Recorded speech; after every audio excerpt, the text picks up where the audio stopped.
日本時間10月6日、各米メディアは、カブスが、今永昇太投手との契約に関して、来季以降の球団オプションを行使しないと、発表したことについて言及し、次の今永投手の所属先の候補球団について、トークを繰り広げました。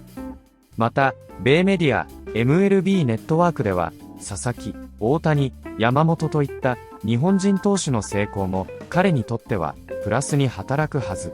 と、今永投手の契約について、ドジャースの日本人選手の活躍を挙げる場面も。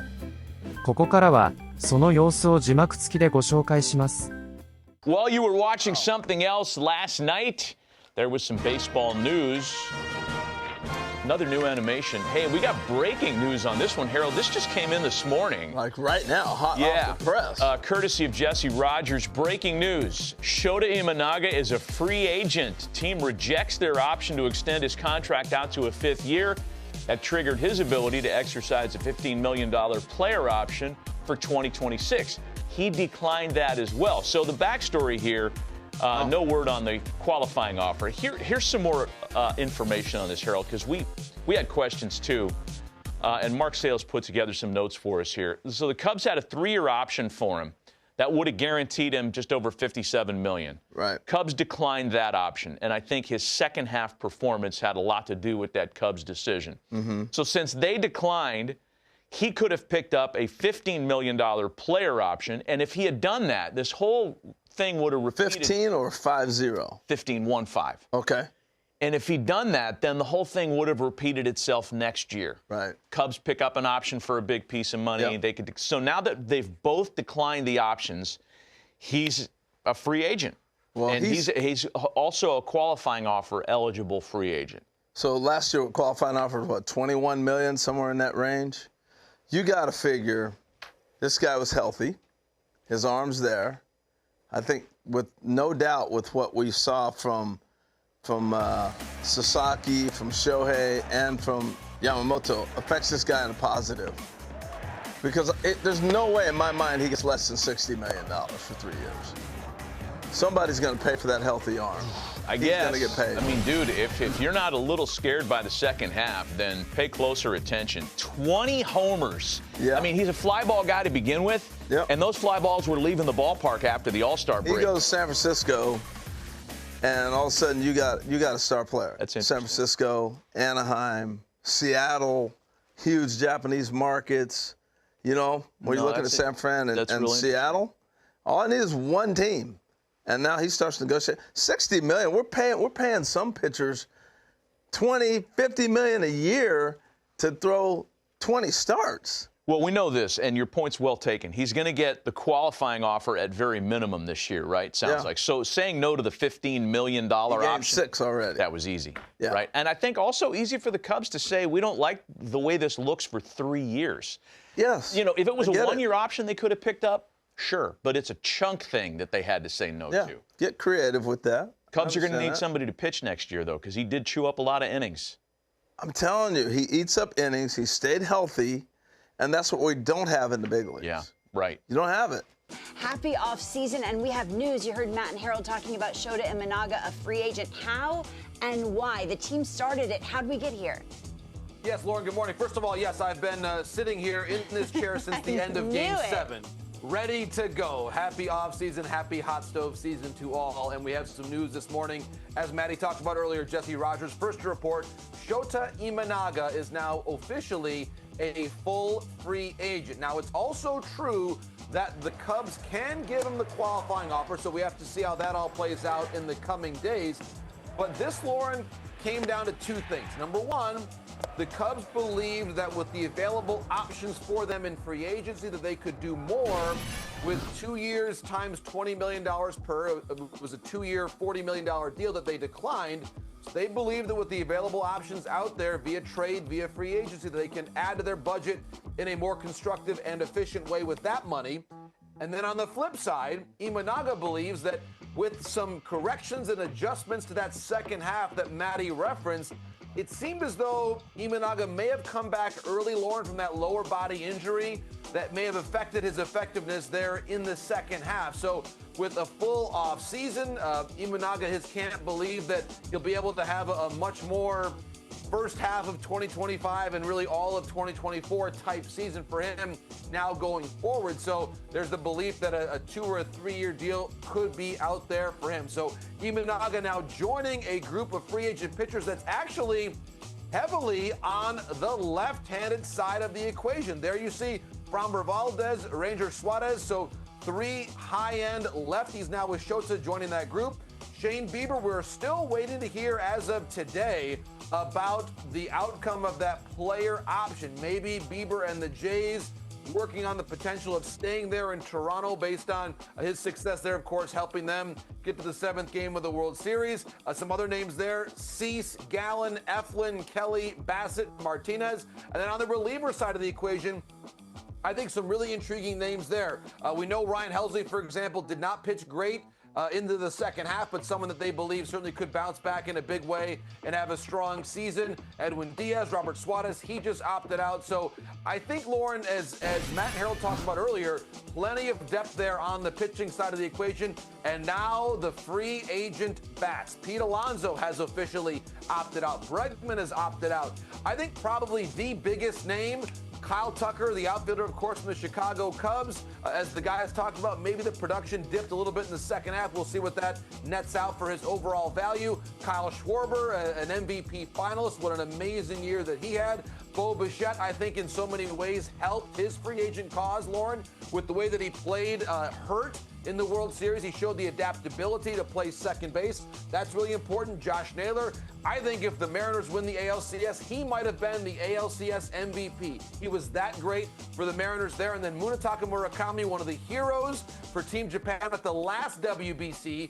He is going to be a posted player by the Yakult Swallows. He could play first or third, as well as Kazuma Okamoto from the Yomiuri Giants. So we have another very robust group of free agents and posted players coming over from Japan. So a full menu, Lauren, of great topics for this offseason. Andy, Imanaga as a Mets target. You feeling it? Well, you could have asked that for Mets and Yankees, because I think right now he slots in something that would probably be not inexpensive, but a reasonably priced mid-rotation alternative for both clubs. The Yankees, after the Carlos Rodon injury, are going to be looking for some rotation insurance, and of course the Mets have a lot of needs in the rotation, so I would expect both teams to go sniffing around that guy. Yeah, I'd agree with you, Andy. The one thing I would say is, though, what do the Cubs, who presumably know him better than anybody else now because they've had him, why did they handle it this way? Maybe they watched him pitch. I mean, he was great his first year, and I know he had some struggles last year, but he still had like a 3.7 ERA. I know that doesn't tell every single bit of the story of his pitching, but, pitching is pretty precious, Sal, and the Cubs said bye-bye to a reasonably priced starter.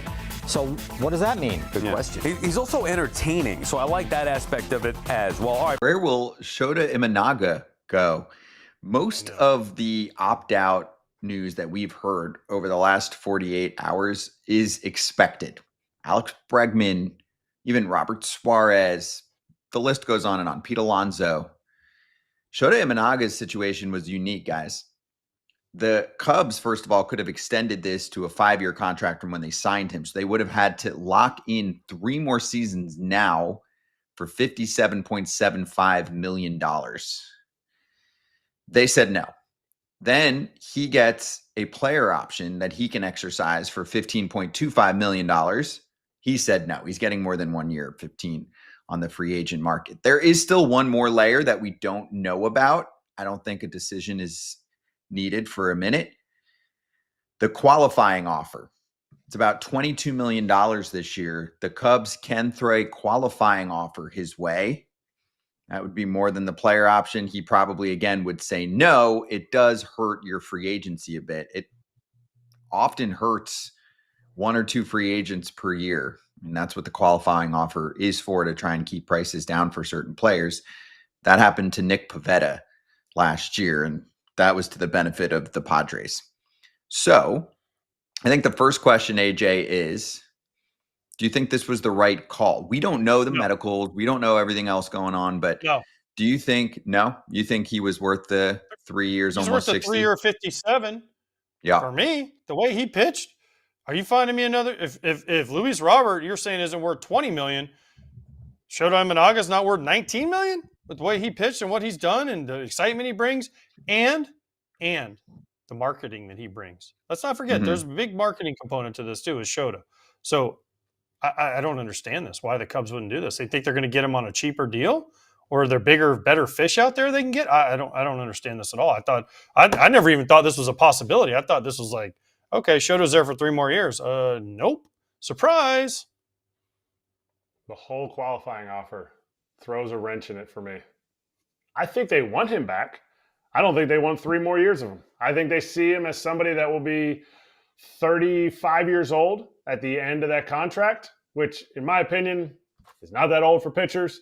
And we can name the pretty terrible list of pitchers that got paid $18 million for 2 years this past offseason, and you could have him for $19 million for 3 years, a year. I feel like the qualifying offer sets the Cubs up to be like, look, we did all that we could, and it's really going to screw Shota because he's probably not going to get larger than the 3-year deal.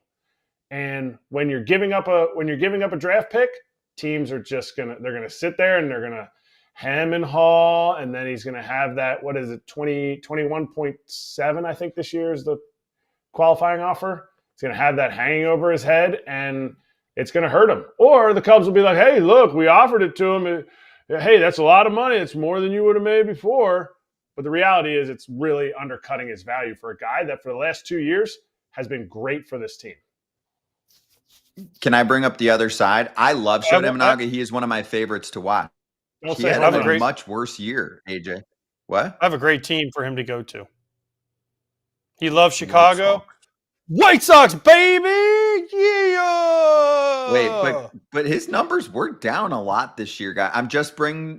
He was a little bit banged he still up. will be good for a few years. I know, but it was 30 less innings. The ERA plus went from 137, which is fantastic, to 103. The FIP, the fielding independent pitching, much higher. The xERA, expected ERA, home run rate was up, walks up, strikeouts down a lot. Strikeouts down from 9 per 9 innings, so 1 per inning, to 7.3. Strikeout to walk ratio obviously going down, all that, right? So the numbers did significantly decline in year 2. Do you think there's any concern that the Cubs feel as if the league figured him out a little bit? I'm just throwing this out there because no team knows the pitcher more than the team that he's coming from. Even if he has the numbers he had, right, last year, is he worth $19 million a year on the free agent market compared to another guy that's going to possibly get 18 to 19 million? I think if we're only guaranteeing, if you're the Cubs and you have a chance and you have a guy that's a known commodity, loves it in Wrigleyville, has pitched well there, has been to the playoffs, has done all these things, and you know him, and you're saying he's not worth $19 million a year for 3 years? 57. Now you're the Cubs. $57 million. That's not that much. If that should have been an easy numbers. If it's 2025 numbers, if that's all you're guaranteeing me, then he is not worth that contract. Not at the 2025 numbers. He's not. What? How can you say that? But this is what organizations are doing.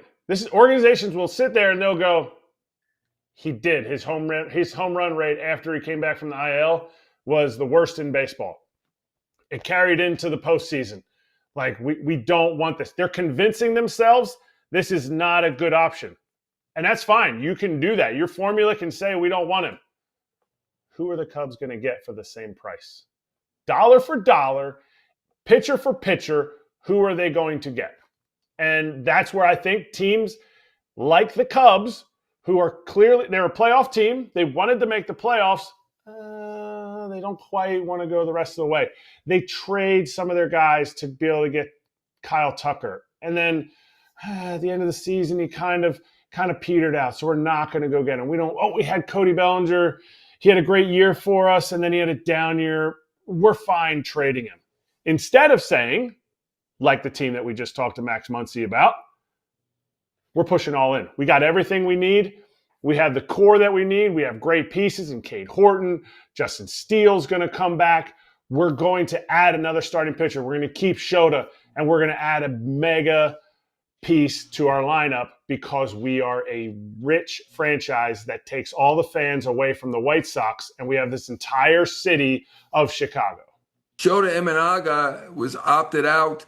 Well, we'll say he opted out, $15 million 1 year, but the Cubs turned down 3 for $57. That's a little bit of a surprise. Shota, obviously a close call also. I'm surprised about the Shota situation. 3 for $57 does not seem onerous for the pitcher that Shota Imanaga is. He was a really good starter for them over the last few years. Obviously wasn't a great ending for him. Had a 6.5 ERA over the last month with 10 home runs in around 27 innings. Maybe that's what was the determining factor, but I think that was a bit of a shocker that they didn't take that 3 for $57. In turn, Shota didn't take 1 for $15, so he's a free agent now, and I get him not taking 1 for $15. Will they give him the $22 million qualifying offer? That is a possibility. We shall see if they do. Maybe he ends up staying. Maybe. I think ultimately, though, it seems like there have been already 2 kind of opt-outs, one by the team, one by him. I don't think it's that likely that he ends up staying via the qualifying offer, but never know about that qualifying offer, and there'll be a lot of players getting that qualifying offer this year. いかがでしたでしょうか。このチャンネルでは日本人メジャーリーガーなどを中心に野球情報をお届けしています。この動画が良かったら高評価、チャンネル登録をよろしくお願いいたします。今回も最後までご覧いただきありがとうございました。それではまた次の動画でお会いしましょう。